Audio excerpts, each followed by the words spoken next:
In addition, number 7, they love access to the senior leader.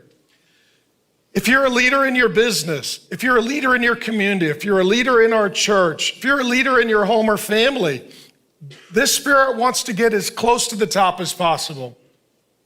Ahab is the king, Jezebel's the queen. Say it another way. Ahab is the head, Jezebel is the neck. He's the figurehead, but she's the control. And they like to get to leadership. I'll tell you this, I've been doing this job 27 years.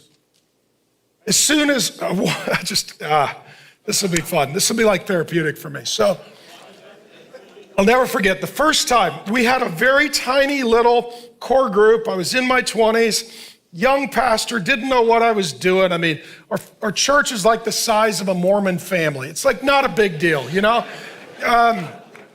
And so we finally get a gal comes to the ministry. She's a really great, gifted, talented musician. And she walks right up to me. My wife's standing there, completely ignores my wife, comes up, grabs my hand, looks me in the eye, and introduces herself. Jezebel. She said, Pastor, I just would really love to get a cup of coffee. My wife is an Elijah, right? So she got in the middle. She's like, you need to leave forever. That's my wife, you know? And I was like, honey, how'd she said, I know those women. They go right up to the leader. They get real close. They tell their sad tale. They suck you in to rescue them, and then they seduce you.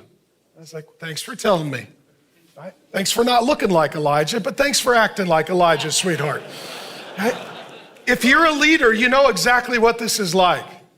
You're like, wow, they are dangerous and seductive. That's what she's trying to do with access to not only Ahab, but also to Elijah. In addition, Jezebel's rather like to control the conversation. As you read the story, 1 Kings 17 to 2 Kings 2, she does all the talking. She gets the first word. She gets the last word. Most of the words are her words. You know you're in a conversation with someone that is unhealthy when they dominate the conversation, they set the conversation, they drive the conversation. And if you try to get a word in, unless you agree with them, they're going to run you over in the conversation. And then at the end, if you try to get a word in, they always get the last word in. Because every competition is really in the form of a conversation. Some of you, I can just sense it, I love you, but some of you are married and you're like, my wife, women do talk more than men, true? Yeah, they do. But if you're in a situation, you're like, she dominates all the conversations, I can't get a word in edgewise. If I disagree with her, then I got hell to pay. And if I say something, she disagrees with me, walks away and gets the last word. That's not a healthy conversation. That's a war.